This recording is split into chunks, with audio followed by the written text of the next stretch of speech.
Perubahan nama, Passing of Time Great Emperor, Kaisar Agung Waktu Berlalu. Menjadi, Flowing Time Great Emperor, Kaisar Agung Waktu Mengalir. Ngikutin wiki. Kalau ada yang kelewat belum diganti, harap komen ya. Terima kasih. Kelompok Kaisar Alam memasuki posisi masing-masing sementara para pembudidaya lainnya. Di bawah komando Grandmaster Sun, duduk bersila di tengah barisan besar. Ada beberapa ratus dari mereka, tetapi tidak banyak dari mereka yang berkumpul. Setelah semuanya beres, Grandmaster Sun berteriak dengan penuh semangat, mulai formasi. Begitu kata-kata ini diucapkan, kelompok Kaisar Realem mengubah segel tangan mereka dan mengedarkan kekuatan mereka. Dalam sekejap, sinar cahaya meledak dari kaki mereka dan membubung ke langit, menerangi seluruh lembah. Cahaya yang menyilaukan dengan cepat menyatu, berubah menjadi serangkaian rune bercahaya yang menyatu menuju pusat Grid Arai. Pada saat ini, ledakan keras terdengar ketika formasi besar mulai bergetar hebat. Tampaknya di ambang kehancuran. Ekspresi Grandmaster Sun berubah saat dia menoleh untuk melihat ke arah tertentu. Hanya untuk melihat wajah Zhou Quan pucat saat dia memuntahkan seteguk darah. Tampaknya di ambang kehancuran. Wajah Grandmaster Sun segera tenggelam. Wajah Zhou Quan dipenuhi dengan rasa malu, luka yang saya derita sebelumnya. Grandmaster Sun tidak mengizinkannya berbicara lebih jauh dan hanya mengutuk, sampah tidak berguna. Dia dengan cepat memerintahkan pria berwajah pucat di sebelahnya untuk maju dan menggantikannya. Arai roh ini mengharuskan semua orang untuk bekerja sama untuk mengaktifkan. Dan jika sesuatu terjadi pada pihak Zhou Quan, itu akan mempengaruhi seluruh arai roh. Jika tidak diperbaiki tepat waktu, seluruh arai roh akan runtuh. Untungnya, dia masih memiliki penjaga realem Kaisar Orde Ketiga bersamanya. Jadi ini adalah kesempatan bagus untuk menggunakannya. Pria berwajah pucat itu terbang ke barisan, meraih kerah Zhou Quan, dan mengusirnya. Dengan serangkaian segel tangan, susunan kacau dengan cepat menjadi stabil. Di dalam lembah gunung, pola formasi menyala dan perlahan mengalir menuju pusat lembah. Jika seseorang melihat ke bawah dari ketinggian, mereka akan melihat bahwa pola formasi di lembah gunung telah mengembun menjadi pola yin yang dua ikan raksasa. Dua ikan yin yang tampak hidup saat mereka berenang di sekitar lembah gunung.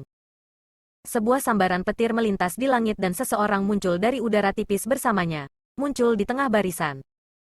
Di dalam Grid Arai, ekspresi Yang Kai menjadi serius saat dia menjadi bersemangat. Karena orang yang baru saja tiba adalah Kaisar Sudo. Yang Kai tidak bisa menahan keinginan untuk melemparkan kepalanya ke belakang dan tertawa terbahak-bahak.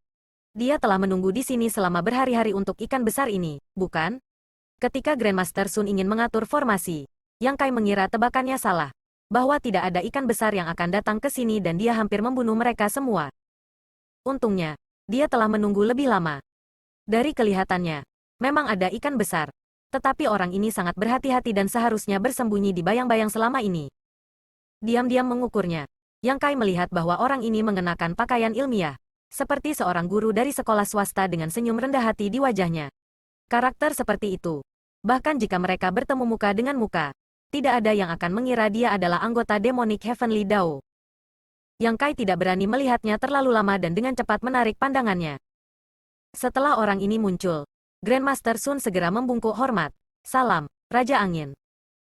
The Wind Monarch mengangkat tangannya. Tidak perlu terlalu sopan. Ini sulit bagi Tuan. Grandmaster Sun menjawab.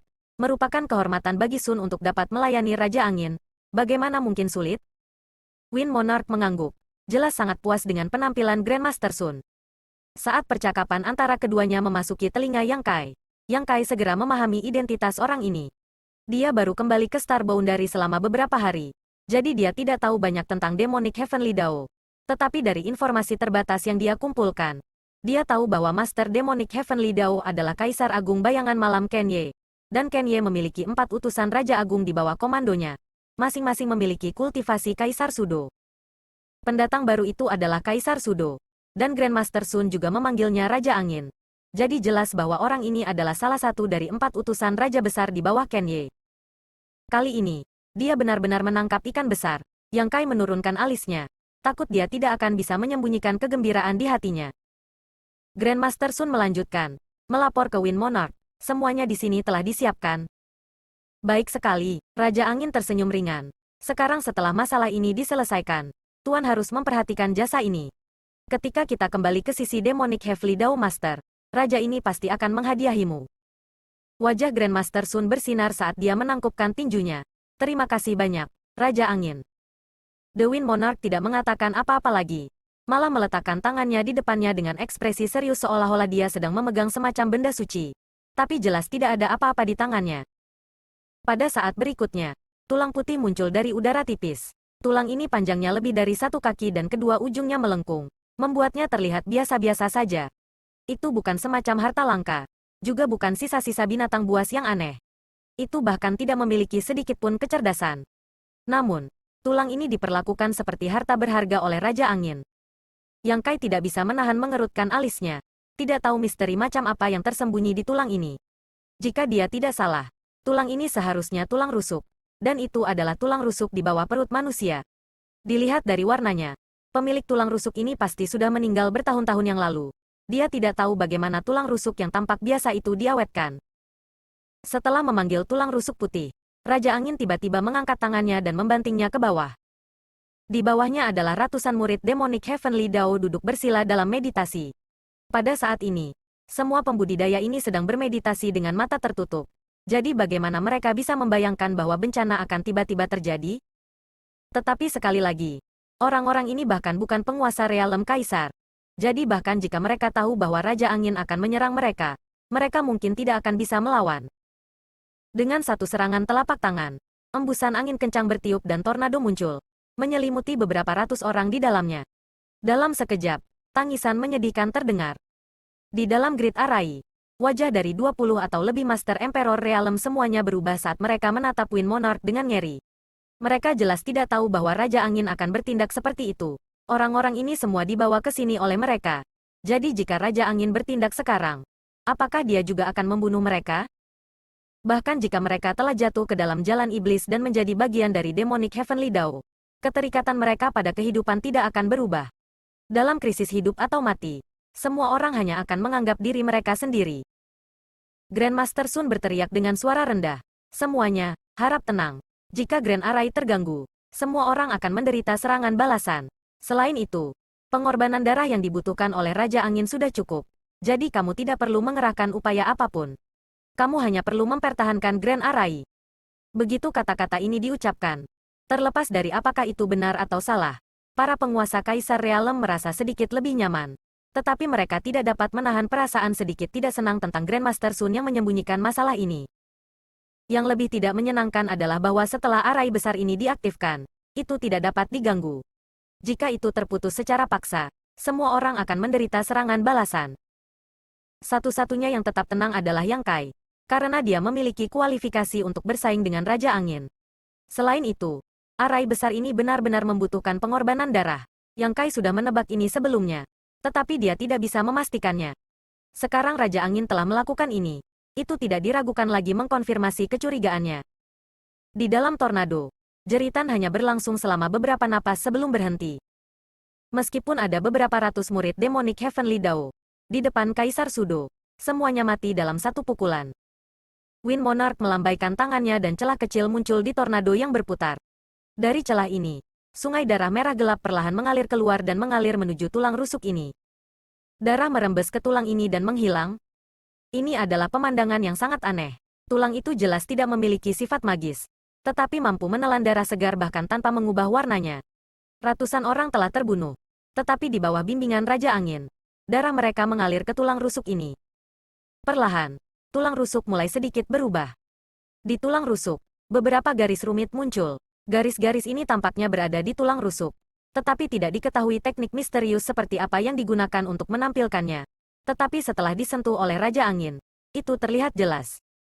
Melihat garis-garis ini, ekspresi Raja Angin menjadi sedikit lebih bersemangat. Saat darah terus mengalir, lebih banyak garis muncul, secara bertahap mengisi seluruh tulang rusuk. Pada saat yang sama, aura luar biasa menyebar dari tulang rusuk ini. Tubuh Yang Kai bergetar saat ekspresi ngeri muncul di wajahnya. Meskipun aura ini lemah, Yang Kai dapat dengan jelas merasakan bahwa itu adalah aura Kaisar Agung. Setelah menelan darah, tulang rusuk yang tampak biasa ini memiliki lebih banyak garis di atasnya, dan sekarang memancarkan aura Kaisar Agung. Awalnya, dia mengira dia salah, tetapi meskipun auranya lemah, itu menjadi lebih jelas. Itu lemah karena terlalu banyak waktu telah berlalu. Tetapi tidak peduli berapa lama waktu berlalu, kekuatan yang dikandungnya tidak akan berubah. Yang Kai agak tercengang. Mampu menangkap ikan besar kali ini sudah cukup menjadi kejutan yang menyenangkan baginya. Jadi bagaimana dia bisa mengharapkan perubahan seperti itu terjadi? Aura Kaisar Agung tidak akan muncul tanpa alasan. Karena itu terkait dengan tulang rusuk. Itu berarti tulang rusuk itu milik Kaisar Agung. Tapi tulang siapa? Dia telah melihat ke-10 Kaisar Agung di dunia saat ini. Dan bahkan bertemu dengan Kaisar Agung Wu Kuang pemakan surga berkali-kali. Jadi Yang Kai yakin bahwa tulang rusuk ini pasti bukan milik salah satu Kaisar Agung yang dia kenal. Karena auranya memang benar tidak cocok. Karena itu bukan tulang rusuk Kaisar Agung saat ini. Itu pasti salah satu Kaisar Agung sebelumnya. Dalam sekejap, gelar Kaisar Agung muncul di benak Yang Kai. Pada saat ini, Raja Angin tiba-tiba mengeluarkan erangan teredam. Yang Kai diam-diam melihat ke atas dan melihat bahwa tulang rusuk yang dia pegang di tangannya benar-benar bergetar, seolah-olah akan jatuh dari tangannya kapan saja. The Wind Monarch secara alami tidak akan membiarkan hal seperti itu terjadi dan malah meraihnya dengan tangan kanannya. Tulang rusuk masih gemetar saat dia mengeluarkan erangan teredam. Yang Kai dapat dengan jelas melihat tangan kanan Raja Angin, yang mencengkeram tulang rusuk, menua dengan cepat, kulitnya mengerut dan warnanya meredup. Pada saat itu, seolah-olah 1000 tahun telah berlalu di tangan kanannya. Yang Kai tiba-tiba menyadari dan tahu bahwa apa yang baru saja dia pikirkan adalah benar. Tempat ini adalah pintu gerbang ke Tanah 4 Musim. Jadi siapa lagi selain Kaisar Agung berlalu waktu? Hanya saja dia tidak tahu di mana Wind Monarch telah memperoleh bagian dari sisa-sisa Flowing Time Great Emperor. Tetapi untuk meminta seseorang menyiapkan barisan besar di sini dan menggunakan teknik jahat untuk merangsang spiritualitas yang tersembunyi di tulang rusuknya, itu pasti bukan masalah sepele. Meskipun bertahun-tahun yang tak terhitung jumlahnya telah berlalu dan meskipun itu hanya tulang rusuk yang patah, kekuatan hukum waktu Kaisar Agung waktu mengalir dicap ke setiap bagian tubuhnya. Aliran kekuatan waktu di tulang rusuk ini menyebabkan Raja Angin sedikit menderita.